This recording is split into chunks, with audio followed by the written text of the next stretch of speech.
Bapak dan Ibu yang terkasih dalam Tuhan, ibadah online pada hari ini adalah ibadah awal minggu ini. Mari kita bersama-sama berdoa dan bersyukur kepada Tuhan pencipta langit dan bumi. Tuhan, terima kasih atas perlindungan-Mu dan penyertaan-Mu Tuhan pada bulan lalu dan pada tahun ini Tuhan. Terima kasih juga, kami berterima kasih atas karunia-Mu kepada kami Tuhan. Pada hari ini kami membawa persembahan syukur Tuhan. Terimalah persembahan khusus, perpuluhan, dan pemberian kami. Biarlah yang kami berikan dapat dikelola untuk kemuliaan-Mu Tuhan. Dan indahkan kami dan berkatilah keluarga kami Tuhan. Dalam nama Tuhan Yesus kami sudah berdoa dan mengucap syukur. Haleluya, amin.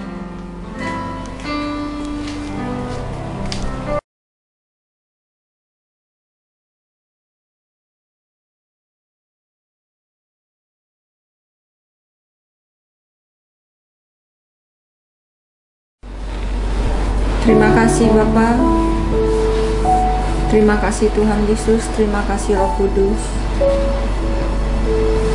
Tidak terasa kami memasuki bulan ke-6 Tuhan di tahun 2021 ini. Kasih setia Tuhan terus menyertai langkah-langkah kami. Tuhan memelihara hidup kami di hari-hari yang tidak bertambah baik ini Tuhan. Tapi Tuhan tidak pernah meninggalkan kami. Biarlah hidup kami selalu menyenangkan Engkau Tuhan, menjadi pelaku firman. Kami butuh sepatah kata firman-Mu Tuhan. Maka pada pagi hari ini Tuhan, biarlah Engkau berfirman kepada setiap kami Tuhan, lewat hamba-Mu. Kami mau duduk diam di bawah kaki Tuhan Yesus. Biarlah setiap firman yang disampaikan oleh hamba-Mu Tuhan, Roh-Mu yang kudus memberi pengertian untuk kami. Biar kami dapat meraih semua kehendak Tuhan dalam hidup kami. Terima kasih Bapa, terima kasih Tuhan Yesus. Tuhan, ku mau menyenangkan-Mu. Tuhan, bentuklah hati ini jadi bejana untuk hormat-Mu. Cemerlang bagai emas murni. Tuhan, ku serahkan hatiku. Semua ku berikan padamu. Kuduskan hingga tulus selalu,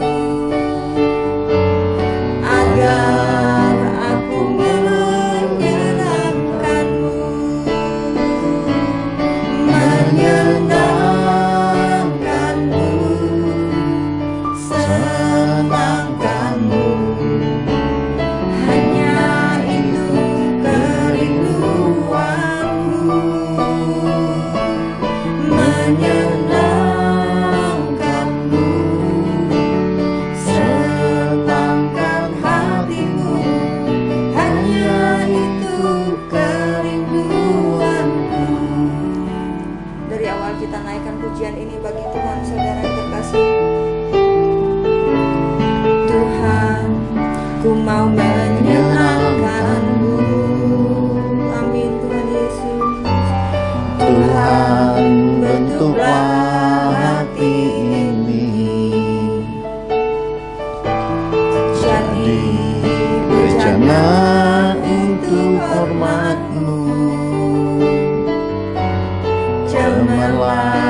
emas murni.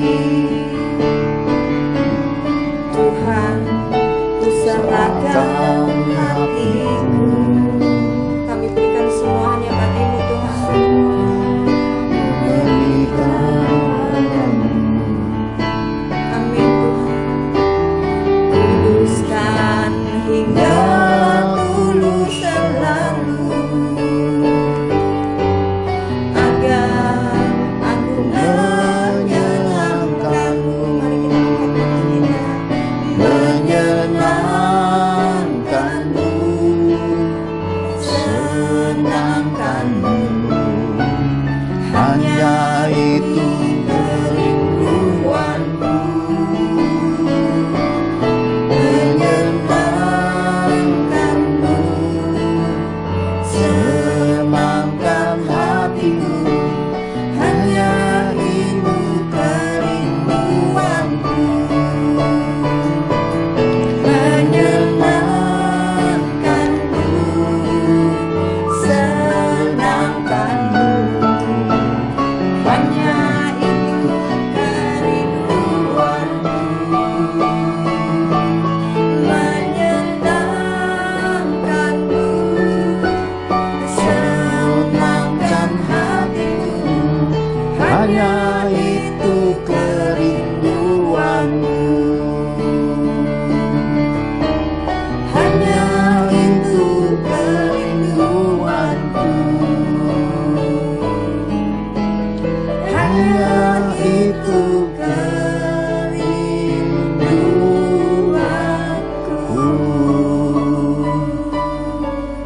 Dan ajarkan kami untuk hidup menyenangkan akan hati-Mu, hidup di dalam kebenaran firman-Mu, tinggal di dalam kasih-Mu, melakukan semua perintah-perintah-Mu, untuk hidup mengasihi Tuhan, untuk hidup memberkati dan mengasihi sesama. Bimbing kami Tuhan, kami dan sisi keluarga kami beribadah mencari wajah-Mu. Berkati kami, anugerahkan kebenaran firman-Mu, semaikan di tanah hati kami yang subur, hingga hidup kami bisa bertumbuh dalam anugerah-Mu, berbuah lebat dalam kehidupan, dan hidup kami hidup yang berkenan kepadamu. Anugerahkan kasih-Mu dan berkati kami lagi. Di dalam nama Tuhan Yesus kami telah berdoa dan mengucap syukur. Mari semua kita cinta Tuhan sama-sama katakan amin. Shalom. Bapak Ibu yang terkasih di dalam Tuhan, ini minggu pertama dari awal bulan. Serat berdoa di pembukaan ibadah. Saya percaya apa yang telah kita semaikan, apa yang telah kita taburkan di dalam ketaatan kepada Tuhan tidak akan pernah sia-sia. Jeripaya di dalam Tuhan tidak akan pernah sia-sia. Di dalam kehidupan kita akan selalu menemukan ada banyak hal yang bertolak-tolakan. Ada hal yang mirip tapi tidak sama. Ada hal-hal yang menyerupai. Segala sesuatunya bagi kita adalah pilihan. Hidup harus memilih, saudara terkasih. Saya percaya bukan suatu kebetulan bila Tuhan mengizinkan, ini lebih tepatnya Tuhan mengizinkan adanya teori evolusi, ya. Ini saya pernah pelajari di masa-masa SMP, saudara, SMA. Dikatakan manusia evolusi dari kera atau monyet. Sebelum saya sampaikan akan firman Tuhan semalam, saya bertanya jawab dengan Roh Kudus. Tentu semua hal rohani hanya bisa dipahami oleh orang-orang rohani. Orang-orang dunia tidak akan mengerti, karena semua rohani bagi orang dunia adalah kebodohan dan kekonyolan. Karena itu saudara terkasih, apa yang ada di dunia bagi orang rohani kita singkapkan melalui kebenaran firman Tuhan dengan hikmat. Hikmat akan menyingkapkan segala sesuatu. Mari kita lihat beberapa bagian hikmat di dalam evolusi teori Darwin, bahwa manusia berasal dari kera dan monyet. Rata-rata manusia di bumi berbulu tapi tipis-tipis, ya. Ada yang bulu tebal tapi jarang. Tapi monyet, hampir semua monyet itu berbulu lebat. Di lain sisi, saudara terkasih, kalau manusia evolusi dari monyet, mestinya monyet sudah punah, saudara. Lalu saya tanya Tuhan, bagaimana pemahamannya? Tuhan berkata, evolusi itu seperti musim dan metamorfosa. Lalu Roh Kudus menguraikan kepada saya tentang apa yang disebut dengan pohon yang berbuah dalam musimnya. Kalau saudara melihat musim buah, saudara akan menemukan seperti ini, saudara terkasih. Di dalam musim buah akan ada butir-butir, saudara ya. Mungkin kita menyebutnya bunga, ya. Bakal bunga. Jadi kalau kita lihat pohon jeruk itu putih-putih, yang di ujung-ujung daunnya itu bakal bunga. Sesudah bunganya bermekaran, bunganya gugur, meninggalkan putik. Hilang bunganya, sudah tinggal putik. Putik itu makin lama makin membesar, menghasilkan buah. Sesudah buahnya matang, dituai ataupun jatuh karena terlalu matang, selepas musim hilang, ya. Artinya kalau evolusi yang merupakan parameter manusia, bahwa manusia dari kera, mestinya setelah jadi manusia keranya hilang. Tapi sampai hari ini kan masih ada kera dan monyet di muka bumi ini, saudara. Dan yang lebih luar biasa lagi, kita juga bisa melihat suatu budaya tradisi manusia yang menyembah nenek moyang. Berarti ya mestinya akan ada pemujaan kera-kera, monyet-monyet, saudara ya. Kenapa? Karena teori evolusi. Tetapi ternyata kan kita bisa melihat bahwa manusia menghargai dan melindungi kera sebagai binatang yang dianggap ciptaan yang dikhawatirkan punah, dilindungi. Bahkan di beberapa tempat kumpulan kera dan monyet dijadikan wisata, saudara. Nah, karena itulah ketika Roh memberi pemahaman ini, dilanjuti lagi dengan perkataan begini. Kalau manusia itu evolusinya dari kera, mestinya pandemi virus corona COVID-19 ini bukan hanya kena manusia, kera pun kena. Tapi kan kita belum menemukan satu pun pernyataan ahli-ahli di muka bumi ini dengan kecanggihan, dengan modernisasi dikatakan bahwa monyet dan kera terkena virus corona COVID-19 dan mutasi jadi SARS-CoV-2. Monyet-monyet kena tsunami COVID. Nggak ada kan, saudara? Atau dikatakan uji coba mencari serum vaksinasinya monyet diteliti. Nggak ada kan, saudara? Jadi ada satu pemisahan di sana.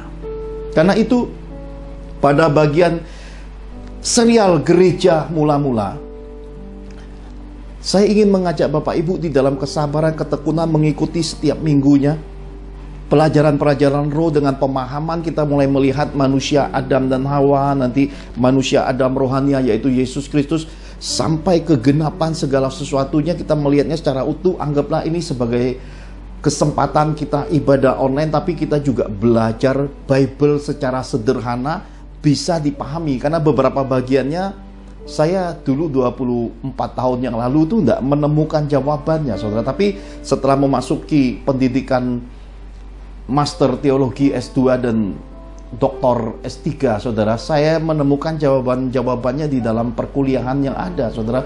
Dan itu semakin membuat saya melihat apa yang tersembunyi selama 24 tahun di dalam kehidupan rohani saya. Hari ini oleh perkenanan Tuhan, saya diberi kesempatan untuk melihatnya lebih dalam. Oleh karena itu, mari bersama-sama kita melihat kebenaran firman Tuhan lebih dulu di dalam kisah Adam dan Hawa, di dalam Kejadian 1 ayat 26 sampai 28.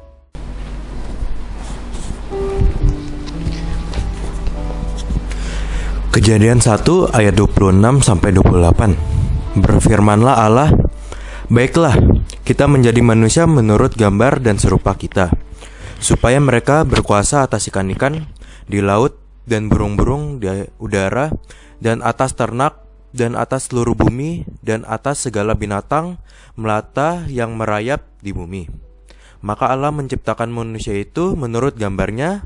Menurut gambar Allah diciptakannya dia, laki-laki dan perempuan diciptakannya mereka. Allah memberkati mereka, lalu Allah berfirman kepada mereka, "Beranak cuculah dan bertambah banyak, penuhilah bumi dan taklukkanlah itu. Berkuasalah atas ikan-ikan di laut dan burung-burung di udara, dan atas segala binatang yang merayap di bumi." Amin. Amin. Saudara terkasih, kitab suci berkata bahwa Tuhan Allah menciptakan manusia menurut gambar dan rupanya. Inilah yang sering kita kenal dengan kata imago Dei, saudara. Imago Dei adalah manusia diciptakan menurut gambar dan rupa Tuhan. Saya percaya bahwa ini mendasari kebenaran firman. Manusia berasal dari debu, begitu mati kembali jadi debu tanah, saudara. Ini suatu siklus kehidupan yang sudah dirancangkan Tuhan dengan sempurna, saudara. Bagaimana Pak Pendeta bila orang mati, kapal jatuh ke laut atau pesawat terbang jatuh ke laut? Kitab Wahyu berkata, di hari penghakiman tata Kristus nanti, laut menyerahkan orang mati. Laut itu kalau saudara bisa masuk pada kedalamannya, saudara juga akan menemukan bahwa di dalamnya dasarnya juga masih ada buminya, saudara. Masih ada tanahnya juga, masih ada pasirnya, masih ada tanah liatnya. Jadi baik di laut maupun di daratan, semuanya kepunyaan Tuhan. Nah, satu ayat yang melengkapinya di dalam Kejadian 2 ayat 7 dikatakan gini. Ketika itulah Tuhan Allah membentuk manusia itu dari debu tanah dan menghembuskan nafas hidup ke dalam hidungnya. Demikianlah manusia itu menjadi makhluk hidup. Tuhan menghembuskan nafas. Jadi sesudah membuat tanah liat itu berbentuk seperti gambar dan rupa Tuhan, imago Dei itu dihembuskan nafas.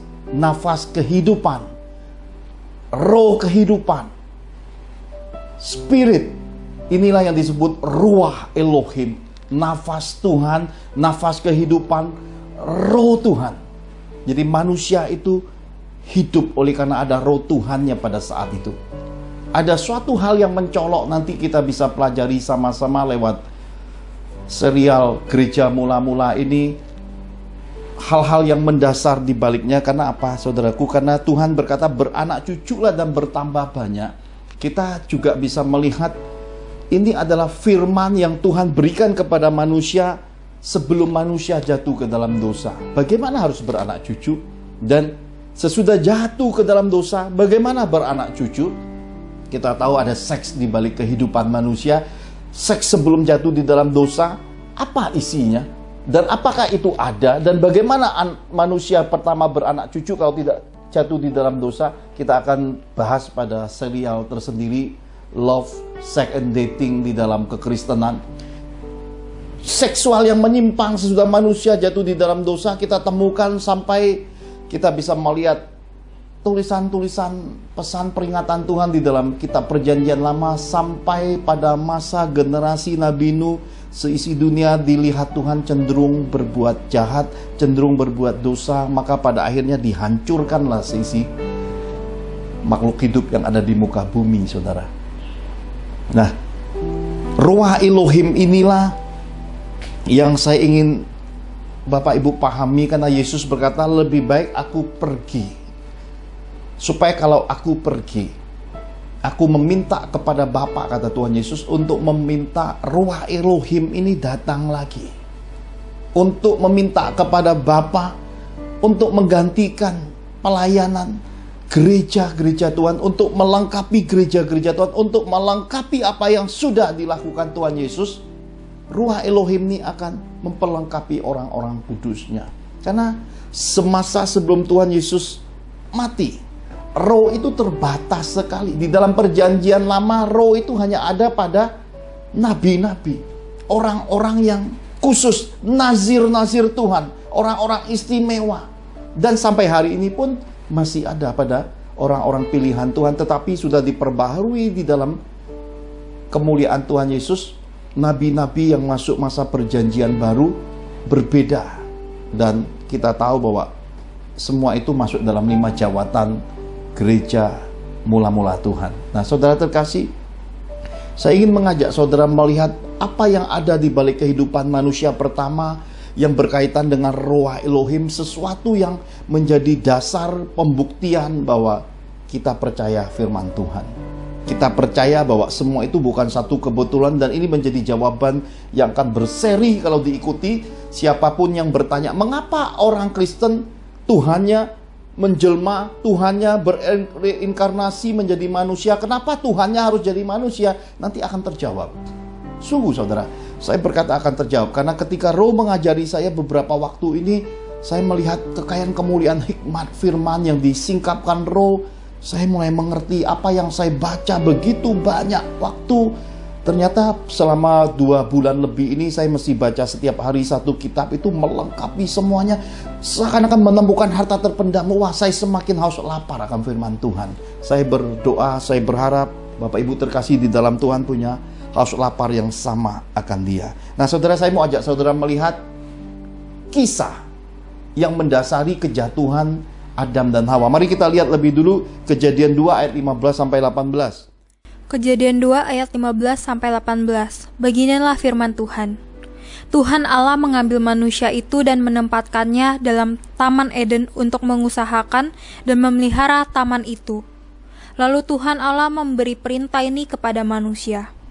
Semua pohon dalam taman ini boleh kau makan buahnya dengan bebas. Tetapi pohon pengetahuan tentang yang baik dan yang jahat itu, janganlah kau makan buahnya. Sebab pada hari engkau memakannya, pastilah engkau mati.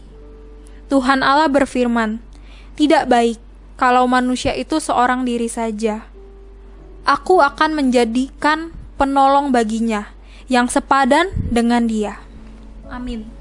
Amin. Saudara terkasih, sesudah manusia Adam menerima Ruach Elohim, Roh Tuhan, Roh Sang Pencipta semesta alam, Roh Kudus yang kita kenal istilahnya hari ini, ternyata Tuhan memberikan beberapa hal lagi. Yang pertama adalah firman peringatan. Semua pohon dalam taman ini boleh kau makan buahnya dengan bebas. Di Taman Eden Tuhan kasih Adam kebebasan makan semua buah-buahan. Tetapi ada satu pohon, yaitu pohon pengetahuan tentang yang baik dan yang jahat. Jangan kau makan buahnya. Ada pesan firman peringatan kepada Adam. Ada satu pantangan, ada satu larangan, ada satu hal yang Tuhan ingin Adam tidak lakukan, yaitu jangan makan pohon pengetahuan tentang yang baik dan yang jahat itu. Karena ketika kau makan buahnya, pada hari engkau memakannya, pastilah engkau mati. Saudara terkasih, kita bisa melihat kekayaan kemuliaan Tuhan ini sungguh luar biasa. Kitab suci berkata dengan jelas firman peringatan Tuhan, saat kamu makan buah itu, kamu mati. Saudara, saya semasa 24 tahun yang lalu pernah bertanya pada dosen-dosen misi, Adam dan Hawa, ya, dimulai dari Hawa makan buah, sudah itu Adam, kenapa nggak mati terus beranak cucu? Ya. Jawabannya yang saya terima 24 tahun yang lalu, mati kok, mati secara roh. Ya. Jadi ada pertanyaan menggantung yang saya gumuli selama 24 tahun, saudaraku.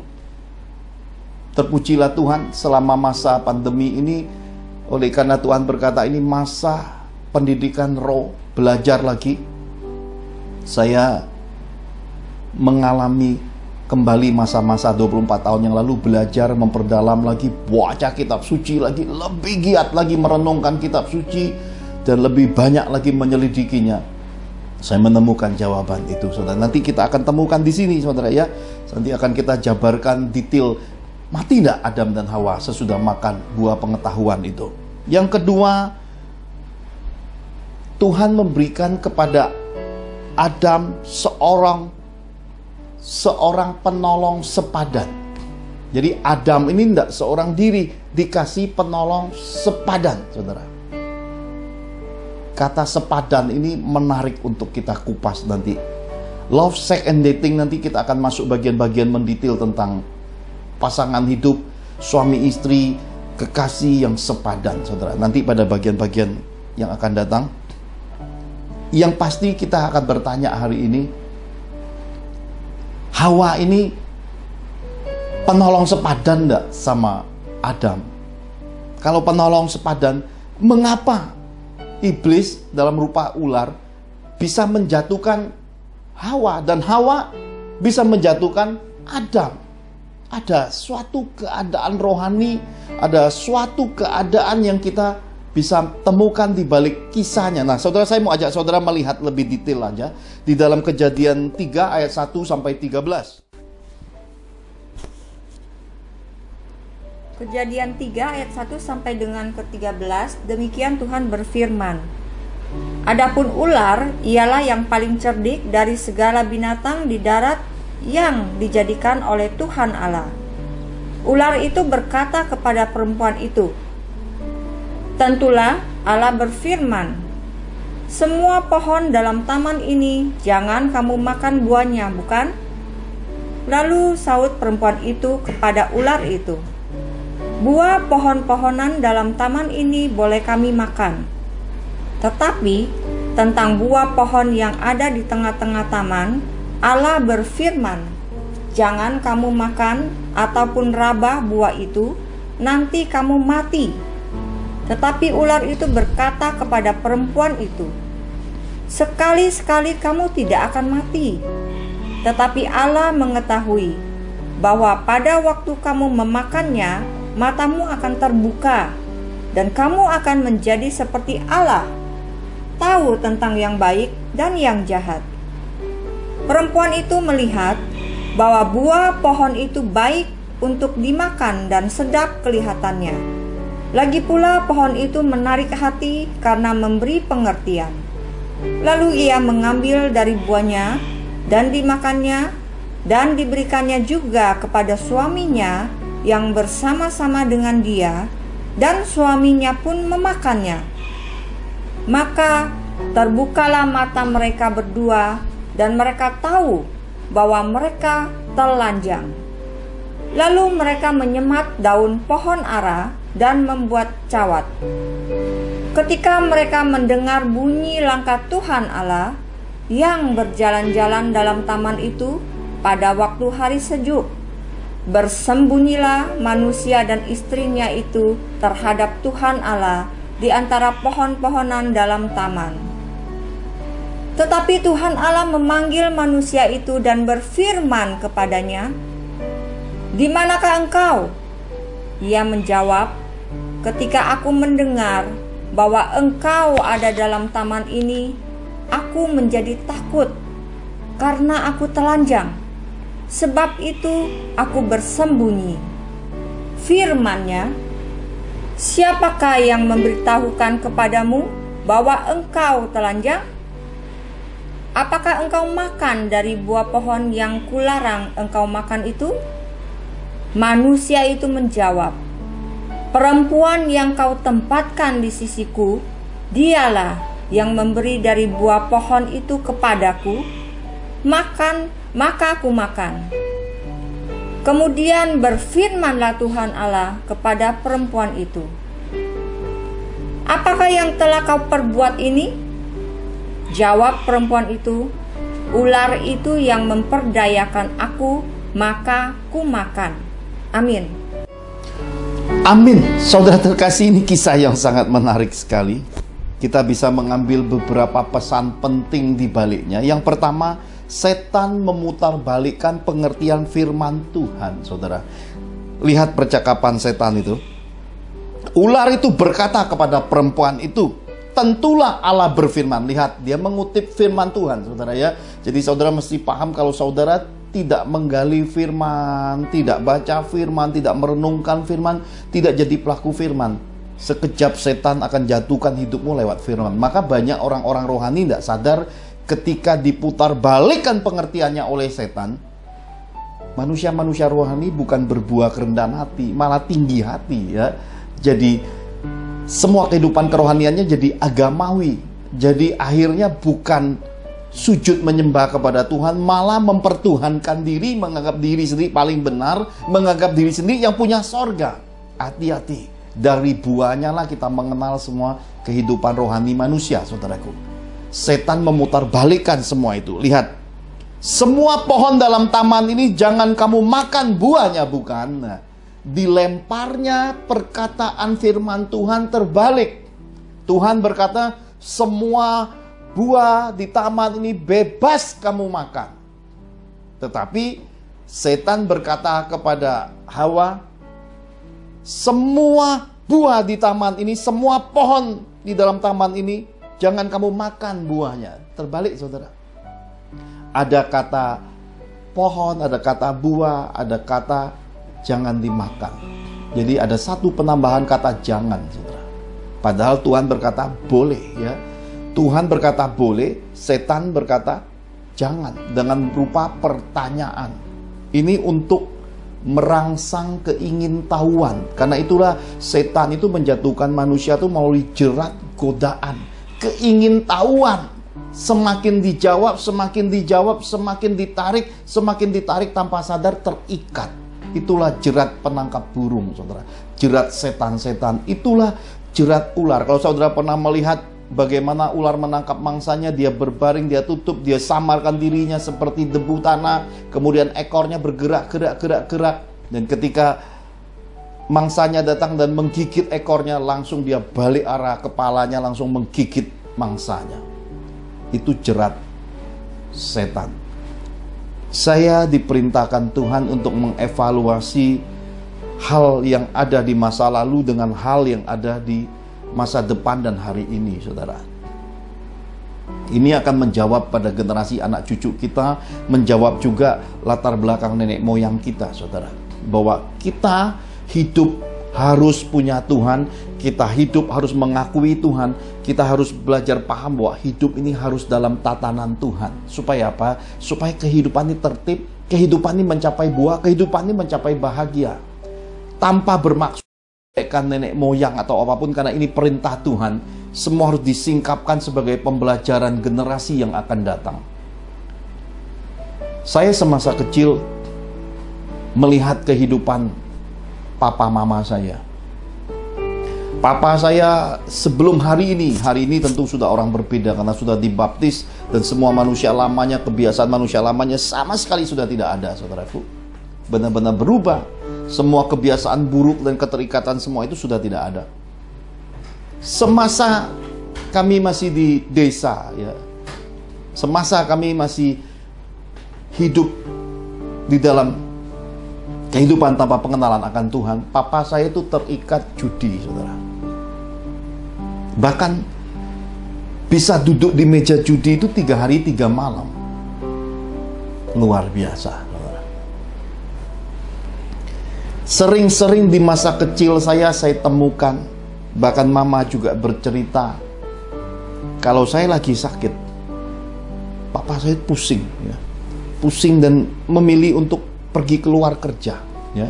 Karena papa saya itu kerjanya itu jaga gudang perbekalan makanan PT Timah, saudara. Jadi jatah pulang ke rumah itu 1 bulan itu hanya beberapa hari. Jadi kadang-kadang beberapa hari itu dipakai untuk bukan bersama keluarga, tapi habis waktunya di meja judi. Dan sering-sering saya juga temukan di masa kecil saya, papa mama ini cekcok, ya. Kehidupan suami istri yang bertengkar. Papa saya itu hidupnya hidup dalam perasaan, mut-mutan lah begitu sebutannya. Kalau lagi menang judi, baiknya bukan main. Tapi kalau lagi kalah judi, jahatnya lebih dari setan. Jadi temperatur di rumah itu bisa kita ukur. Kalau lagi adem, itu pasti nggak ada gejolak, berarti lagi menang judi. Tapi kalau di rumah itu porak-poranda, wah, suasana tegang, itu kalah judi, saudara. Jadi kehidupannya bukan menurut kebahagiaan, kerukunan, keharmonisan, tapi diatur dari setan judi, saudara. Maka judi itu jahat sekali. Judi di meja judi dalam keadaan judi fisik, ataupun judi dalam judi medsos, judi digital, judi teknologi, semua judi itu jahat. Karena apa? Karena ada setannya, dan setan itu akan menjerat dan mendikte hidup orang-orang yang terlibat di dalam permainan judi, saudara. Setelah masa SMA saya berdoa, Tuhan membuat sebuah perkara. Papa saya hijrah ke Jakarta, berangkat seorang diri, bekerja bersama om saya, adiknya, dan kemudian selepas saya tamat SMA kami menyusul. Semua kebiasaan judi itu hilang lenyap. Tetapi apa yang ditabur papa saya di masa mudanya? Pada tahun kedua kami ada di Jakarta, papa saya terserang sakit stroke, hampir mati. 3 minggu tidak sadarkan diri. Tapi puji Tuhan sampai hari ini masih panjang umur, bahkan mama saya lebih dulu pulang ke sorga. Ini anugerah, kita tidak bisa atur usia manusia, semua murni di dalam kedaulatan Tuhan. Saya oleh anugerah Tuhan membaptis papa mama di dalam suatu kesempatan yang luar biasa. Air kolam itu tiba-tiba menghangat, turunnya seperti asap ya. Jadi ada kabut seperti asap. Jadi suasana ketika saya membaptis papa mama saya itu luar biasa sekali. Itu di luar kota, dan itu anugerah yang saya tidak bisa lupakan. Kesempatan dan anugerah dan kepercayaan Tuhan besar bisa membaptis kedua orang tua saya sendiri.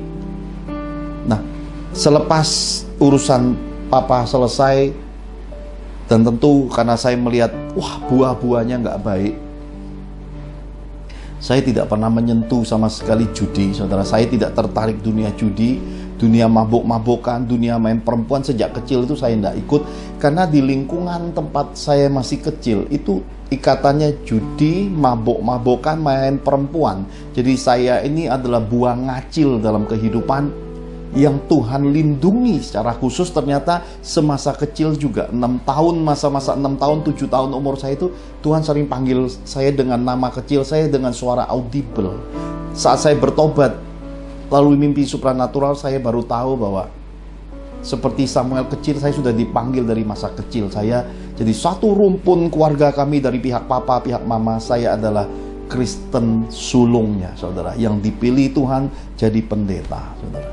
Jadi itu dalam seiring waktu saya berumah tangga, punya anak-anak, dan hari ini anak bungsu saya mungkin paling kesel sama papanya.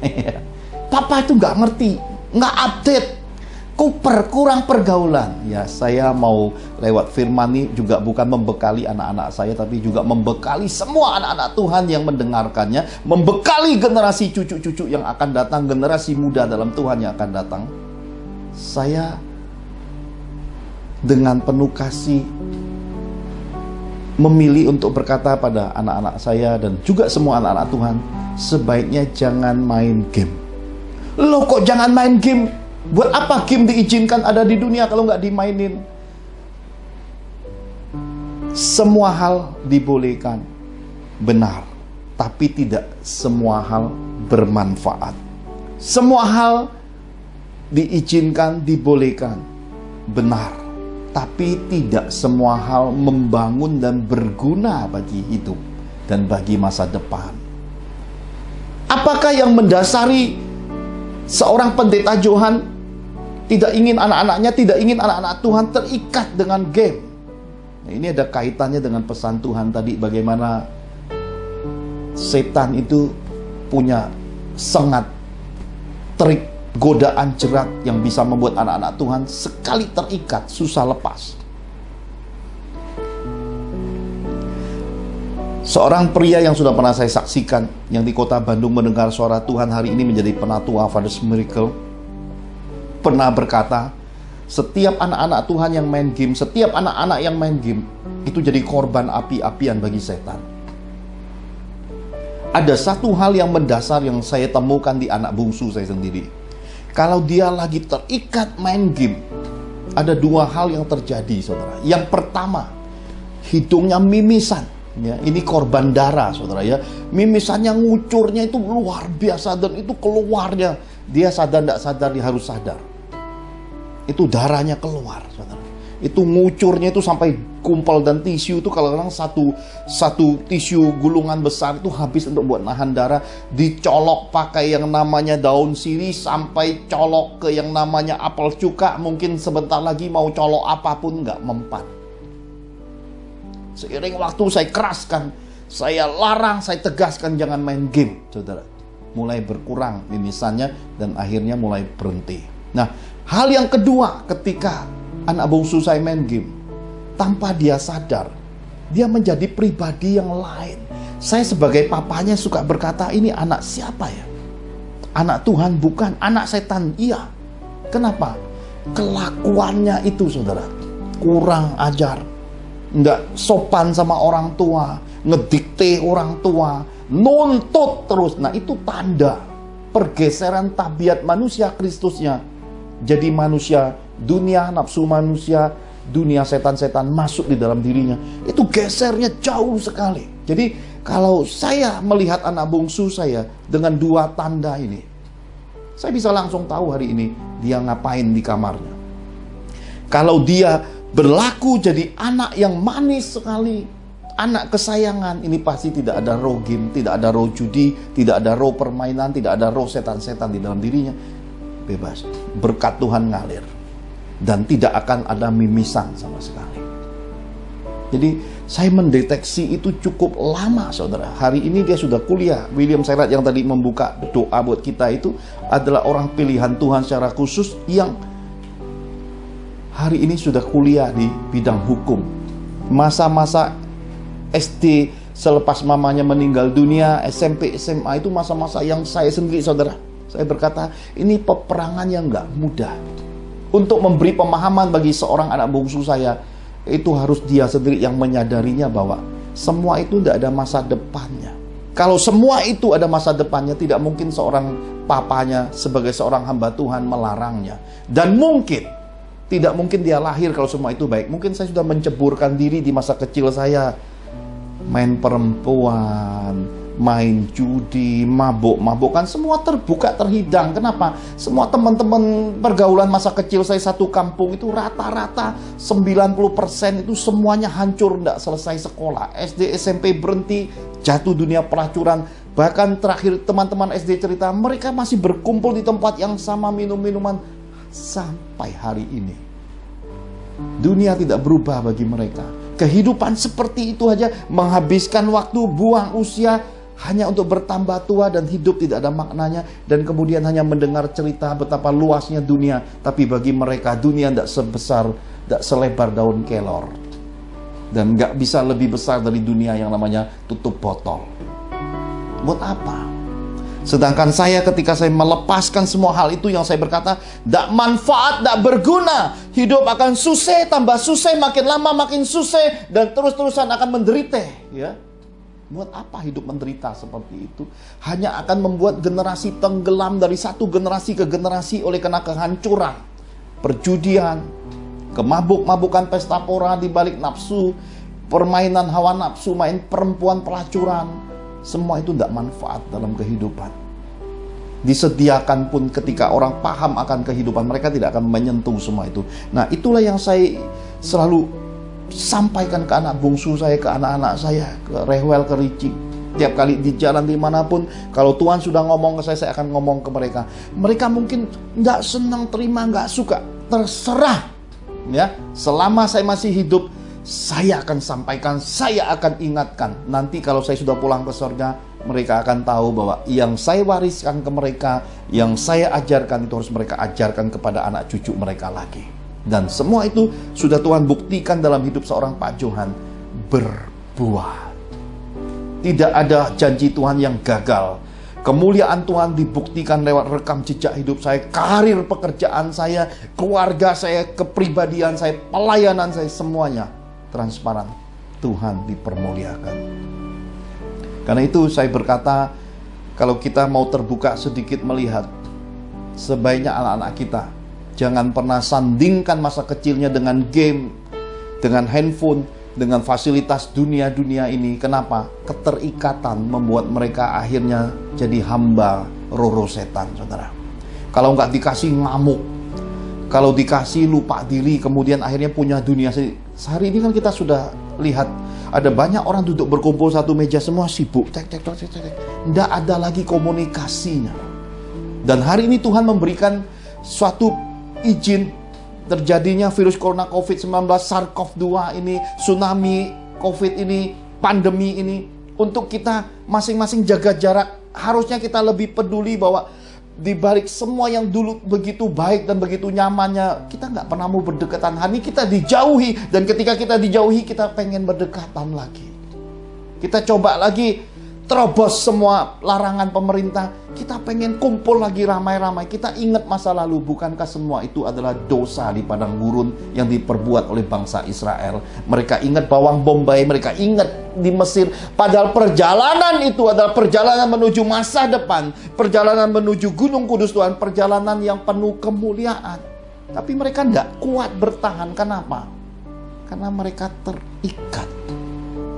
Setan mengikat hati mereka, setan mengikat hidup mereka dan memutarbalikkan masa depan, memutarbalikkan firman Tuhan, memutarbalikkan pikiran-pikiran sehat, memutarbalikkan perasaan-perasaan dengan kepalsuan. Saudaraku, ini mesti kita sadari hari ini.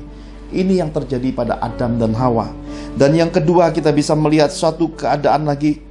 Setan mendorong manusia memasuki tapal batas penguasaan diri, hingga tanpa sadar manusia mau menjadi sama dengan Tuhan.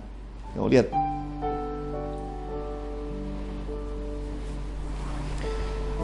Tetapi ular itu berkata kepada perempuan itu, sekali-kali kamu tidak akan mati.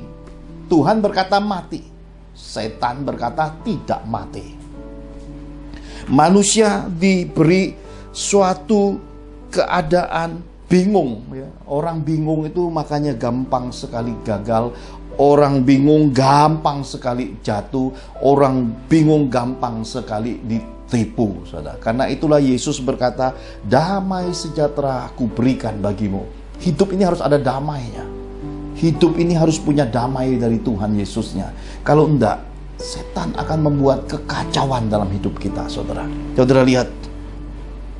Tetapi Allah mengetahui bahwa pada waktu kamu memakannya, matamu akan terbuka dan kamu akan menjadi seperti Allah, tahu tentang yang baik dan yang jahat.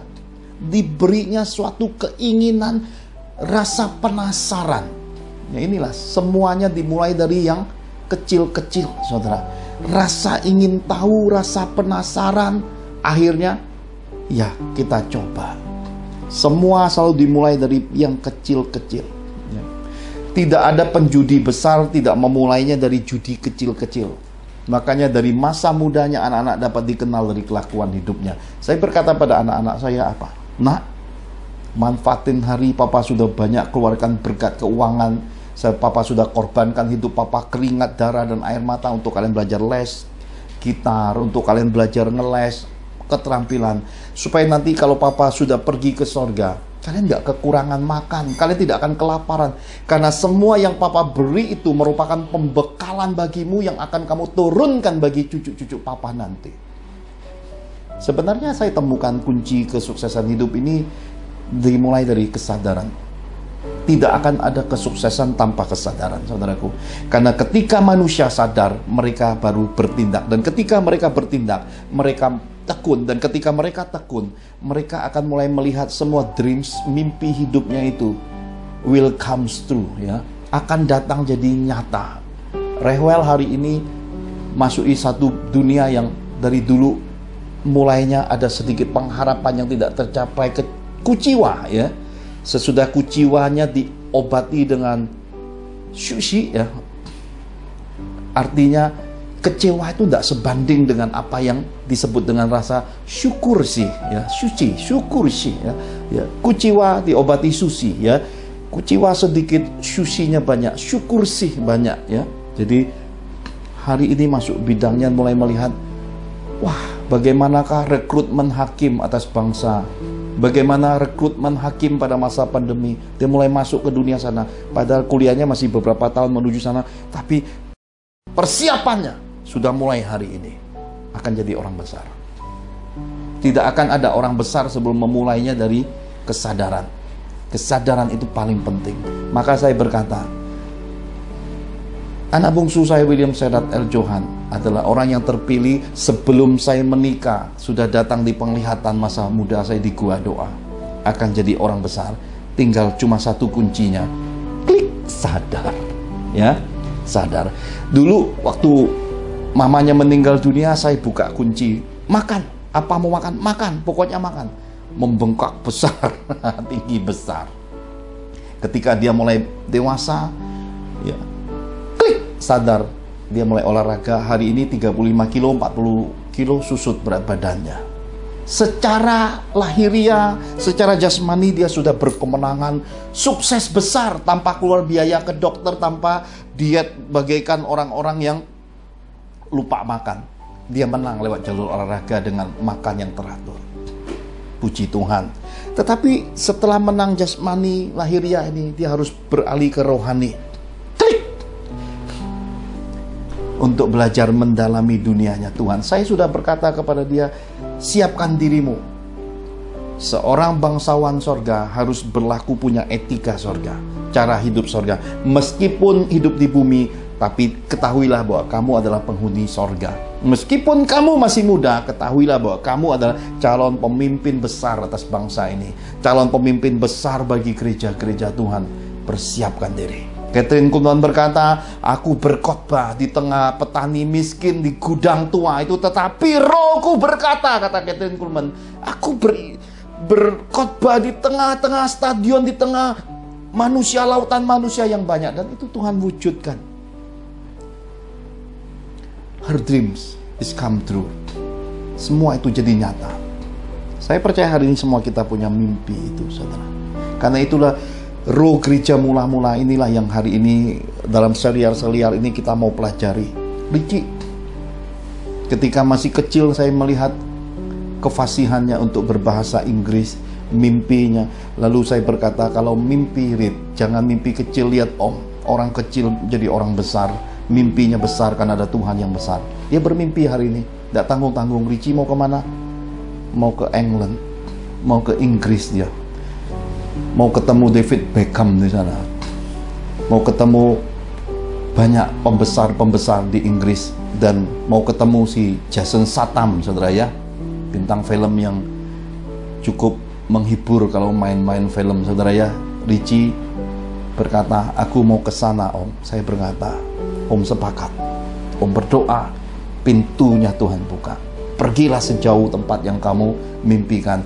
Doa Om, berkat mamamu, berkat umat Tuhan, berkat orang-orang yang ada di Father's Miracle ini menyertai langkah kakimu. Jadilah apa yang kau ingini. Karena Tuhan sudah berfirman, jadilah. Jadilah.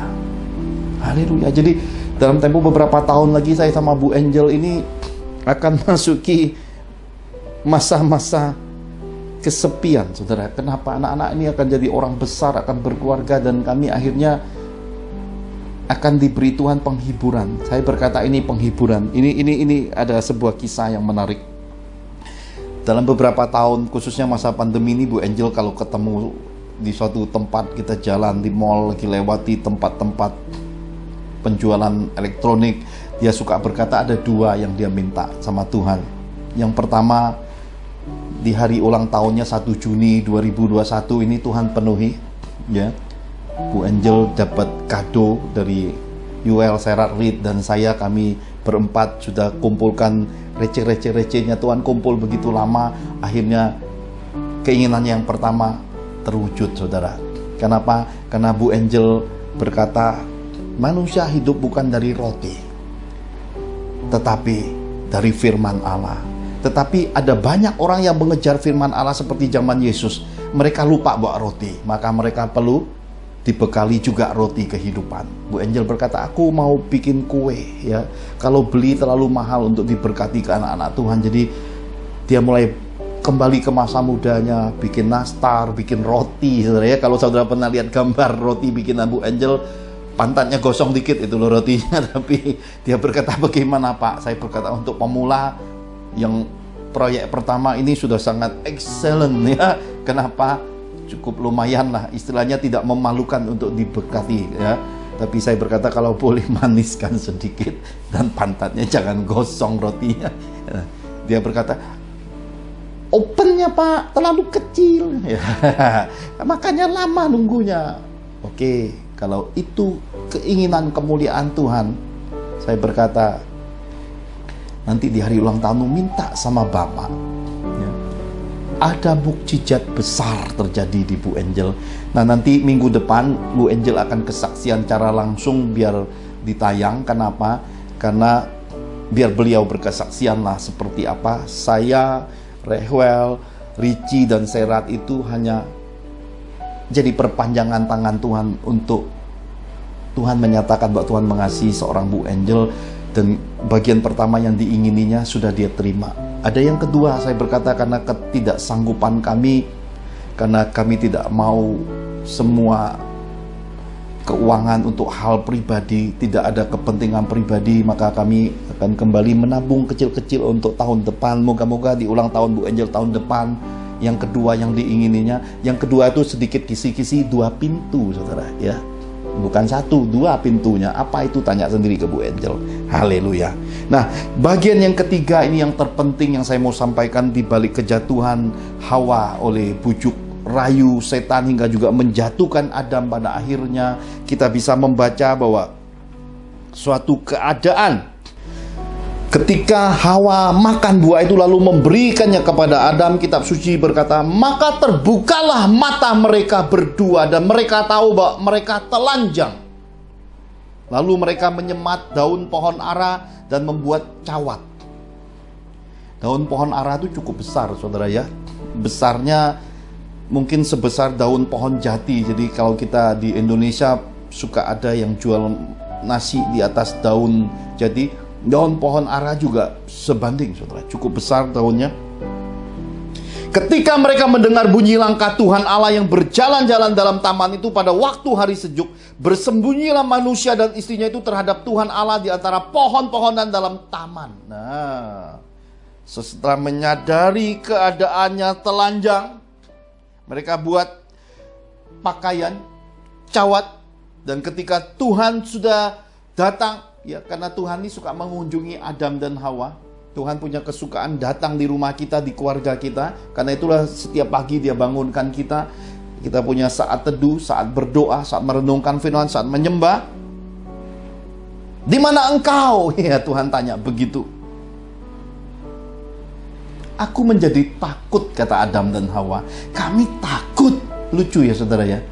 Dari begitu karibnya, dari begitu dekatnya, tiba-tiba jadi takut. Hanya karena satu kejatuhan, yaitu melanggar firman peringatan. Apa sebenarnya yang terhilang dari Adam dan Hawa ini, saudara? Apa yang sebenarnya membuat Tuhan pada akhirnya memberi penghukuman? Yang terhilang itu adalah ruah Elohimnya, saudara. Selimut tebal. Karena itulah ketika kalau kita diurapi, kita merasa ada satu balutan selimut tebal. Itulah dia ruah Elohimnya. Itulah dia yang disebut tubuh kemuliaannya. Itu terhilang oleh karena dosa merebutnya. Setan menghancurkan ruah Elohim itu, menghancurkan semua kasih karunia tubuh kemuliaan itu dengan memutarbalikkan firman, membuat Adam dan Hawa melampaui penguasaan diri, masuki dunia yang disebut dengan ingin jadi sama dengan Tuhan. Karena itulah, saudara, tinggi hati, sombong, congkak mendahului kehancuran. Itu bukan suatu kebetulan. Ketika kita ingin menyamai yang Maha Kudus, itulah sifat setan yang sesungguhnya. Melampaui apa yang tertulis, melampaui apa yang diperingatkan, akhirnya jadi orang tekebur, saudara, ya. Jadi lupa diri, lupa penguasaan diri, akhirnya harus menuai hal-hal yang tidak baik dalam kehidupan. Itu asal muasal yang kita akan menjadi suatu dasar masuki nanti Adam rohani pada dimensi gereja mula-mula. Nah, yang tadi di depan saya sudah berkata kepada saudara bahwa manusia itu, Adam dan Hawa itu mati nggak ketika makan buah itu? Di dalam pendidikan saya sudah cerita bahwa saya tidak menemukan kepuasan di dalam jawaban hamba-hamba Allah masa 24 tahun yang lalu. Tapi hari ini Tuhan berbicara langsung kepada saya. Nah, saudara-saudara perhatikan di dalam Kejadian 5 ayat 5. Dikatakan begini, jadi Adam mencapai umur 930 tahun lalu ia mati. Jadi Adam itu umurnya 930 tahun. Lalu dia mati. Umur berapa dia makan buah pengetahuan yang baik dan yang jahat itu? Kitab suci tidak menuliskannya secara detail, tapi umur Adam sampai 930 tahun kata kitab suci. Jadi kita bisa melihat bahwa Ini merupakan parameter jawaban. Apakah firman Tuhan itu ya dan amin, ataukah itu tidak terjadi, tidak tergenapi? Mari kita lihat di dalam 2 Petrus 3 ayat yang ke-8. 2 Petrus 3 ayat 8. Beginilah firman Tuhan, akan tetapi saudara-saudaraku yang kekasih, yang satu ini tidak boleh kamu lupakan, yaitu bahwa di hadapan Tuhan satu hari sama seperti 1000 tahun, dan 1000 tahun sama seperti satu hari. Amin. Amin. Saudara terkasih, di dalam catatan Rasul Petrus, di dalam surat 2 Petrus 3 ayat 8 dikatakan bahwa di hadapan Tuhan satu harinya sama dengan 1000 tahun. Jadi Adam itu belum nyampai 1000. Jadi baru satu hari usianya di hadapan Tuhan dan mati. Baru capai usia 930, belum nyampai 1000, saudara. Dan kitab suci juga berkata 1000 tahun sama dengan satu hari. Jadi betul-betul lah semua firman Allah itu ya dan amin. Adam dan Hawa sudah makan buah pengetahuan, firman peringatan Tuhan mereka langgar, hari itu juga mereka mati. Semestinya Adam hidup kekal, tidak terbatas batas tahunnya, saudara, tetapi setan merebut semuanya itu. Nah, ini menjadi suatu bahan dasar. Ini merupakan satu bahan pijakan roh untuk kita masuk di ibadah-ibadah berikutnya, melihat kekayaan kemuliaan Adam rohani melalui Yesus Kristus, saudara. Dan kita bisa melihat ada hal-hal yang luar biasa yang terkandung di dalamnya, saudara. Kenapa? Karena itulah kekayaan kemuliaan yang hari ini ada di muka bumi ini. Dan banyak sekali hari-hari ini beredar video-video tentang rapture, saudara. Father's Miracle juga ada kesaksian dari Pak Bambang tentang rapture. Saudara bisa temukan di link YouTube Father's Miracle, kesaksian Pak Bambang. Seperti apakah rapture, masa di manakah kita melepaskan tubuh fana ini untuk mengambil lagi ruah Elohim, tubuh kemuliaan itu. Nah, di minggu-minggu depan kita akan melanjuti semua yang kita pelajari hari ini. Anggaplah semua ibadah online ini seakan-akan kita sedang ada di dalam kelas teologi S1, S2, bahkan S3. Saya bagikan menurut apa yang sudah diajarkan kepada saya, dan sebagaimana Tuhan pesankan bagi anak cucu saya, juga ini jadi hal yang terimpartasi bagi para pendengar, bisa melihat, bisa mengujinya, bisa mengkajinya. Apakah semua hal ini murni dan benar dari Tuhan? Praktekkan, nikmati buahnya, saudara. Karena mungkinkah di dalam kehidupan semasa pandemi ini, satu barang yang kita ingini bisa menjadi suatu mukjizat. Dengan uang kita yang kecil, kita mencapai barang yang harganya wah, ya. Saya percaya tahun 2021 seperti yang Tuhan pesankan merupakan tahun keajaiban-keajaiban Tuhan. Itu terjadi di keluarga The Johan, itu sudah terjadi. Nanti Bu Angel akan menyaksikannya sendiri, dan semua yang dia terima lewat kebaikan yang sudah diberi oleh anak-anak Tuhan, biar itu dia sampaikan kembalian kasihnya kepada saudara dalam doa-doanya di ibadah minggu depan. Dan kita akhiri ibadah minggu ini, kita sambung lagi minggu depan. Dan jangan lupa nanti sore jam 7 malam kita ada doa perjamuan kudus setiap awal bulan, ya. Jadi setiap awal bulan saya akan mendampingi saudara lewat doa perjamuan kudus di Zoom Father's Miracle. Linknya saudara bisa minta ke Bu Angel secara langsung, dan kita akan selesaikan ibadah ini. Pastor William Serat L akan doa dan mengakhirinya dengan doa berkat. Mari kita angkat kedua tangan kita sama-sama.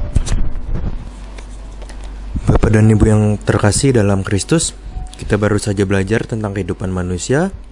Pertama yaitu Adam dan Hawa. Bagaimana si jahat setan telah menipu dan menghancurkan kemuliaan Tuhan dalam hidup manusia akibat dosa. Tetapi bersyukur kepada Bapa Surgawi melalui Tuhan Yesus bahwa penembusan umat manusia dari semua dosa kejatuhan itu telah nyata. Tuhan Yesus adalah Tuhan dan Juru Selamat hidup umat manusia. Mari kita angkat kedua tangan kita untuk sepakat dalam nama Tuhan Yesus, berdoa sehati menerima berkat-berkat Bapa Surgawi. Diberkatilah ladang hidupmu oleh Tuhan, apa yang disemaikan oleh tanganmu, dibuat Tuhan bertumbuh, berhasil, dan jadi berkat. Diberkatilah keluargamu, diberkatilah dan dilindungi oleh Tuhan seisi keluargamu. Penyakit sampar, penyakit menular, kemiskinan, bencana kematian, kusta, kebangkrutan, keguguran, mati muda, dan semua kejahatan di muka bumi ini tidak ada di dalam hidupmu. Dan oleh Tuhan, semuanya itu menjauh dari kediamanmu. Tuhan Yesus memberkati engkau dan melindungi engkau. Tuhan menyinari engkau dengan wajahnya dan memberi engkau kasih karunia. Tuhan menghadapkan wajahnya kepadamu dan memberi engkau damai sejahtera. Semua rekening bank, brankas, dan tabunganmu diisi Tuhan penuh, serta pekerjaan, pelayanan hidup, karir, dan masa depan hidupmu diberkati Tuhan dan berhasil. Semua janji Tuhan dalam hidupmu atas keluargamu dipenuhi demi otoritas Bapa dalam kemuliaan Tuhan Yesus dan dalam persekutuan Roh Kudus dalam nama Tuhan Yesus Kristus. Kita diberkati semua dalam nama Tuhan Yesus. Sama-sama kita katakan amin. Amin. Tuhan Yesus memberkati.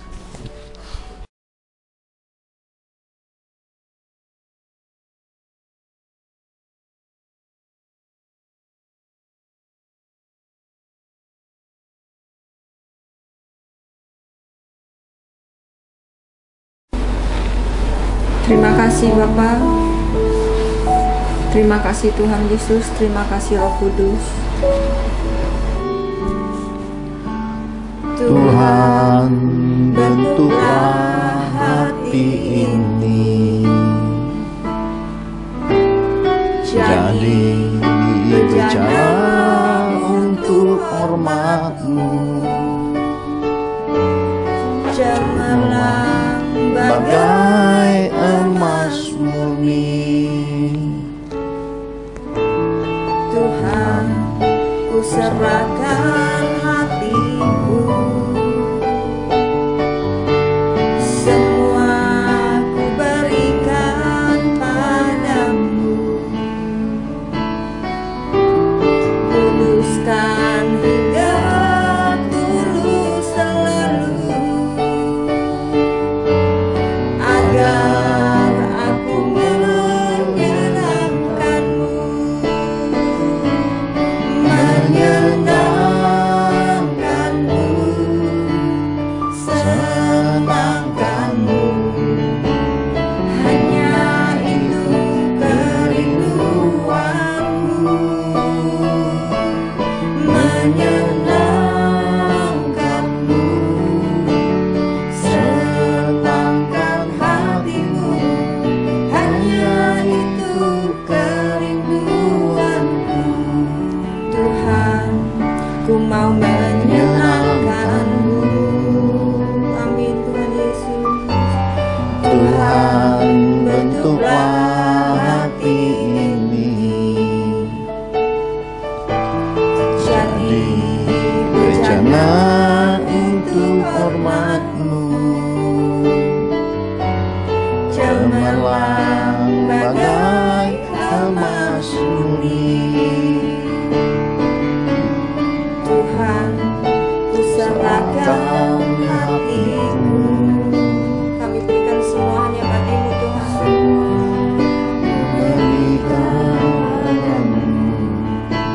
Amin Tuhan. Kuduskan. Terima kasih Bapa. Terima kasih Tuhan Yesus, terima kasih Roh Kudus. Aku menyenangkan-Mu. Menyenangkan-Mu, senangkan-Mu.